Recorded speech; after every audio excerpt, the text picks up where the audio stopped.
அதோனாய் ஆனந்தமே அவருடன் காத்திருக்கும் அடியோர்களை சந்திக்க கருணை கடலேவா. புனித மத்தேயு எழுதிய நற்செய்தி இருந்து வாசகம். அதிகாரம் 11 திருவசனங்கள் 2 தொடக்கம் 11 வரை. யோவான் சிறையில் இருந்தபோது மெசியாவின் செயல்களை பற்றி கேள்வியுற்று தம் சீடர்களை அவரிடம் அனுப்பினார். அவர்கள் மூலமாக வரவிருப்பவர் நீர்தாமா அல்லது வேறு ஒருவரை எதிர்பார்க்க வேண்டுமா என்று கேட்டார். அதற்கு இயேசு மறுமொழியாக, நீங்கள் கேட்பவற்றையும் காண்பவற்றையும் யோவானிடம் போய் அறிவியுங்கள்.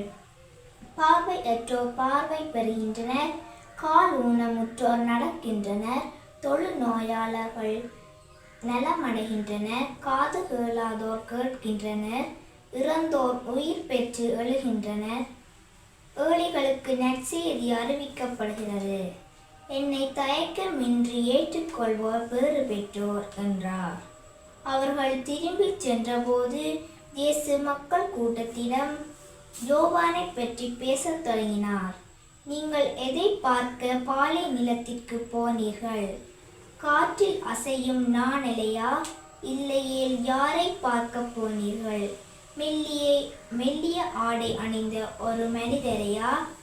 இதோ மெல்லிய ஆடை அணிந்தோர் அரச மாளிகையில் இருக்கின்றனர். பின்னர் யாரைத்தான் பார்க்க போனீர்கள்? இறைவாக்கினரையா? ஆம், இறைவாக்கினரை விட மேலானவரையே என நான் உங்களுக்கு சொல்கின்றேன். இதோ நான் என் தூதனை உமக்கு முன் அனுப்புகின்றேன். அவர் உமக்கு முன் உமது வழியை ஆயத்தம் செய்வார் என்று இவரை பற்றி தான் மறைநூலில் எழுதியுள்ளது. மனிதராய் பிறந்தவர்களுள் திருமுழுக்கு யோவானை விட பெரியவர் எவரும் தோன்றியதில்லை. ஆயினும் விண்ணரசில் மிகச் சிறியவரும் அவரிலும் பெரியவரே என நான் உங்களுக்கு உறுதியாக சொல்கின்றேன். இது வாழ்வு தரும் இயேசு கிறிஸ்துவின் நற்செய்தி. கிறிஸ்துவே உமக்கு புகழ்.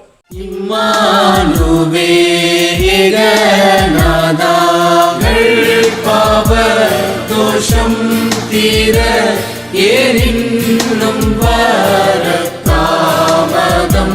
கருணை கடலேவா.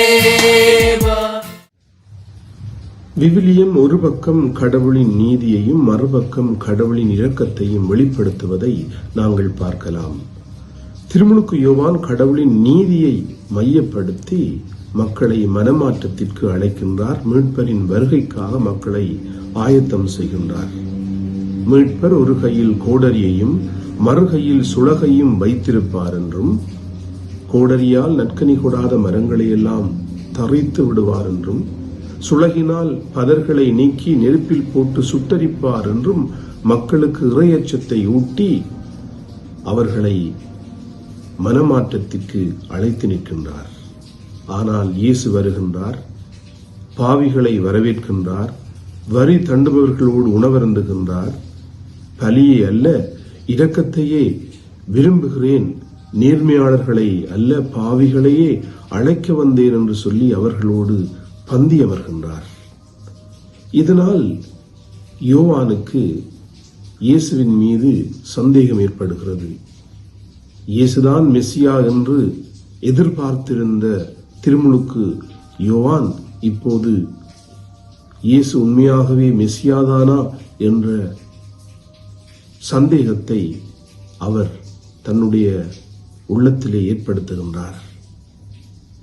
ஏனென்றால் இறைவனை திருமுழுக்கு யோவான் நீதியின் தேவனாக, நீதியின் கடவுளாக அவர் பார்த்தார்.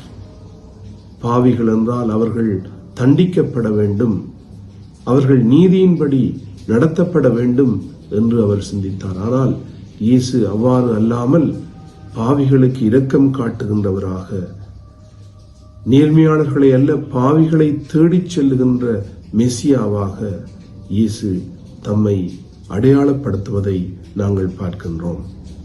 ஆகவேதான் திருமுழுக்கு யோவான் தமது சீடர்களை இயேசுவிடத்திலே அனுப்பி, ஏனென்றால் திருமுழுக்கு யோவான் சிறையிலே இருக்கின்றார், அவரால் நேரடியாக சென்று கேட்க முடியாத காரணத்தினாலே தன்னுடைய சீடர்களை அனுப்பி, நீர்தான் மெசியாவா அல்லது வேறு யாரையாவது எதிர்பார்க்க வேண்டுமா என்ற கேள்வியோடு அனுப்பி வைக்கின்றார். அவர்களும் சென்று அந்த கேள்வியை கேட்கின்ற போது இயேசு நேரடியாக பதில் கூறாமல் அவர்களுக்கு செயல்களினூடாக பதிலளிக்கின்றார். பார்வையற்றோர் பார்வை பெறுகின்றனர், காது கேளாதோர் கேட்கும் திறனை பெறுகின்றனர், கால் ஊனமுற்றோர் நடக்கின்றனர், வாய் பேசாதோர் மகிழ்ந்து பாடுகின்றனர், இறந்தவர் உயிர் பெற்று எழுகின்றனர், ஏழைகளுக்கு நற்செய்தி அறிவிக்கப்படுகிறது. இவையெல்லாம் மெசியாவினுடைய வருகையின் போது நடைபெறுகின்ற நிகழ்வுகளாக இருக்கின்றன.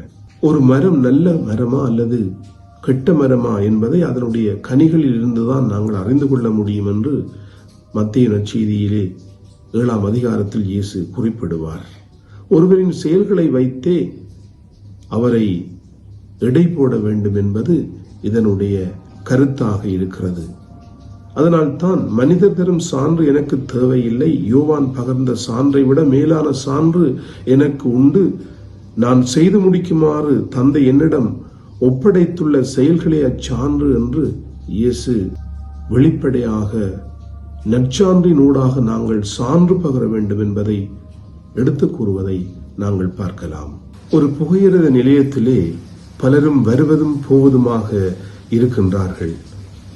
அந்த புகையிரத நிலையத்திற்கு ஒரு பார்வையற்ற மனிதனும் பயணம் செய்வதற்காக வந்து கொண்டிருக்கின்றான். வருகிற வழியிலே அவன் இடறி விழுந்து விடுகின்றான். அவனுடைய பொருட்கள் எல்லாம் சிதறிப்போய் கிடக்கின்றன. பலரும் அந்த வழியூடாக சென்று கொண்டிருந்தாலும் யாரும் உதவி செய்ய முன்வரவில்லை. ஒருவர் முன்வருகின்றார்.